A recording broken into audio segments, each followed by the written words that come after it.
Et à la une du live BFM, il y a donc ces violences cette nuit à Fréjus dans le Var. Une cinquantaine de jeunes s'en sont pris à des policiers qui intervenaient pour tapage nocturne dans la cité de la Gabelle. Plusieurs commerces ont été attaqués, 3 voitures incendiées, dont une de la police municipale. Le récit de la nuit avec Guillaume Barqui. Une de la police municipale. Le récit de la nuit avec Guillaume Barqui. Il est minuit passé à Fréjus quand la police est appelée pour des violences dans la cité de la Gabelle. Une dizaine d'effectifs arrivent sur place. C'est un véritable guet-apens et jet de projectiles. Nos collègues ont dû faire face avec le peu de moyens qu'ils avaient. On en déplore 3 collègues de blessés légèrement, 2 de la police nationale et 1 de la police municipale. Une cinquantaine de jeunes se servent de pierres, de bouteilles, mais aussi de tirs de mortier d'artifice. La scène se déroule dans une rue avec des commerces. De nombreuses vitrines sont brisées et du matériel volé. Appelé par mon employé vers 1h du matin en me disant qu'on me pillait le magasin et que le magasin était en feu. Plusieurs voitures sont également brûlées. Avec le renfort de 14 pompiers, les derniers incendies sont éteints vers 5h du matin. Cette autre commerçante est désemparée. On n'a plus d'ordinateur, nous avions 3 ordinateurs, une imprimante. Tout ça a été volé, oui. Puis un jour, ce sera plus dramatique. Peut-être qu'un jour, on sera dedans, dans le bureau, et il arrivera plus dramatique. Le parquet de Draguignan a ouvert une enquête de flagrance pour violence et dégradation. Et avec nous ce matin dans le live BFM, Philippe Michel Klesbauer. Bonjour, merci d'être avec nous. Vous êtes député MoDem du Var, député de Fréjus. Alors, d'abord, quelle information avez-vous de votre côté sur les raisons de ce qui s'est passé cette nuit ? Alors d'abord, merci de me recevoir, Philippe Godard. Les raisons de ce qui s'est passé d'une lutte contre les trafics de drogue qui s'est intensifiée avec des saisies records qui, les unes après les autres, tombent de semaine en semaine et donc des réactions. Mais ma première pensée ce matin va aux victimes légères, évidemment, dans les forces de l'ordre, police nationale comme police militaire, aux victimes légères, évidemment, dans les forces de l'ordre, police nationale comme police militaire, mais surtout sur ces professionnels qui ont perdu leur outil de travail et ceux qui ont perdu leur véhicule. Parce que c'est à eux qu'il faut penser d'abord, parce que eux sont pénalisés ce matin. Si je vous comprends bien, ça fait plusieurs nuits de suite. Combien de nuits précisément qu'il y a des tensions dans ce quartier ? Et est-ce que c'est un quartier habituellement tendu ? Alors, les nuits, on les compte plus. Moi, je suis à 200 mètres à vol d'oiseau et c'est régulier. J'étais intervenu début mars en hémicycle aux questions gouvernement pour demander au ministère de l'Intérieur des renforts et il les avait déployés tout de suite après une première belle saisie et une 4e ou 5e nuit de dégâts. C'est un quartier qui était relativement calme jusqu'à présent avec des soucis qui sont provoqués dans l'environnement de temps à autre, mais rien à voir avec les grandes cités. Or là, avec l'intensification de la lutte contre le trafic de drogue, on a des événements, des abattages de mâts avec des vidéosurveillances, des accrochages réguliers, tirs au mortier. Donc c'est vrai qu'il y a une intensification de la tension qui est palpable.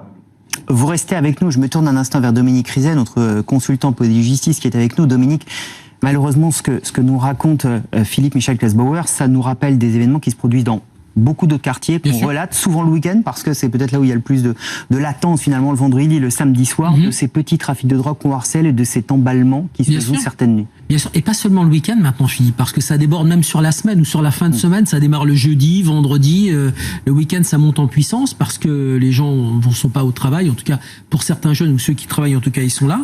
Et donc c'est une situation banalement classique, on le répète tout le temps. Ce qui s'est passé à Fréjus cette nuit, c'est ce qui se passe régulièrement partout en France. Quand on prend le bulletin quotidien de la police nationale, qui est le bulletin de la sécurité publique et qui recense chaque matin, il a un numéro, on doit être le 72 ou 120e jour de l'année, le BQ 121, donc qui sort aujourd'hui, va faire de toutes les violences urbaines. Alors on découvre qu'il y en a à Metz, il y en a à Brest, il y en a à Cherbourg, il y en a à Fréjus, là on parle de celle de Fréjus aujourd'hui, mais c'est tout le temps. En fait, la police, c'est un système de rond concentrique. La violence, la police, c'est le pavé qui tombe dans l'eau, donc eux le vivent tout le temps. Et le système de rond concentrique qui s'ouvre, là, nous, on est autour, on est à la périphérie, donc on en entend parler. On en entend parler là, on va en parler parce que c'est Fréjus. Mais les policiers qui ont ce bulletin sous les yeux toute la journée et qui sont dans les voitures le soir, eux, ils le vivent, Ils savent que ça existe. Si c'est pas arrivé chez eux, c'est arrivé dans la ville d'à côté. Voilà. Donc c'est tout le temps, mais nous, on n'en parle pas tout le temps, évidemment. Et ça nous ramène à la phrase d'Emmanuel Macron prononcée hier, cette violence qui enfle dans la société. On va la décrypter tout au long de l'actualité ce matin dans le Live BFM, puisque plusieurs actualités nous y ramènent. Monsieur le député, une question peut-être encore sur Fréjus. Ces jeunes étaient équipés de tirs de mortier. Ça devient malheureusement là aussi courant. Est-ce que ça veut dire que l'hypothèse d'un guet-apens tendu aux forces de l'ordre cette nuit est envisagée sérieusement ? Écoutez, après notre intervention, vous et moi, je dois retrouver monsieur le préfet et le sous-préfet sur place. Rien ne doit être écarté. L'idée d'un guet-apens peut l'être laquelle. Le président de la République et le ministre de la Justice, garde des Sceaux, ont annoncé un plan prison dans lequel nous nous inscrivons. Je regrette à cet effet-là que la ville de Fréjus ait refusé la proposition de la construction d'une prison, parce que ce qui manque aujourd'hui, ce sont des places de prison.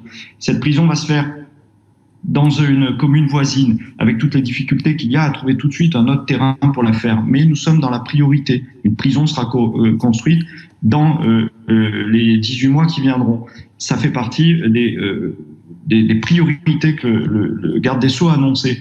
Donc nous sommes en train de répondre à cette montée de la violence par des outils pénaux et des outils de riposte efficaces. La réalité, c'est que vous l'avez dit, ça apparaît ici ou là, parce qu'il ne faut pas perdre de vue que nous sommes rentrés dans une politique de lutte contre les trafics de stupéfiants, qui sont eux-mêmes une des sources du financement du terrorisme. Et aujourd'hui, tout le monde doit bien comprendre que quand un policier est tué, comme ça s'est passé à Avignon, c'est un combattant du terrorisme. Et aujourd'hui, tout le monde doit bien comprendre que quand un policier est tué, comme ça s'est passé à Avignon, c'est un combattant de drogue. Et je regrette que dans le langage commun soient intervenus des vocables comme drogue douce ou drogue festive. Rappelez-vous, quand un sportif de haut niveau était embarqué dans une sale affaire de cocaïne, on parlait de drogue festive. Et d'un autre côté, certains voudraient dépénaliser des drogues douces. Non, il y a des drogues dont le financement, dont le trafic sert au financement du terrorisme. Et aujourd'hui, nous sommes dans une lutte. Nous sommes ici à Fréjus, à équidistance, entre Saint-Tropez et Cannes. Le nombre de drogues qui circulent pendant toute la saison et particulièrement l'été est impressionnant. Ce ne sont pas seulement les quartiers qui sont concernés, ce sont aussi les consommateurs, ceux qui demandent cette drogue, qui participent à ces trafics. Et là aujourd'hui, nous sommes dans une action qui est concrète à ce niveau-là et que nous ne lâcherons pas. Le président l'a rappelé, le garde des Sceaux l'a rappelé, le ministre de l'Intérieur l'a rappelé. Et le message est très clair. Merci d'avoir été avec nous ce matin dans le Live BFM. Vous évoquiez évidemment Avignon, c'est l'autre grande actualité de la journée.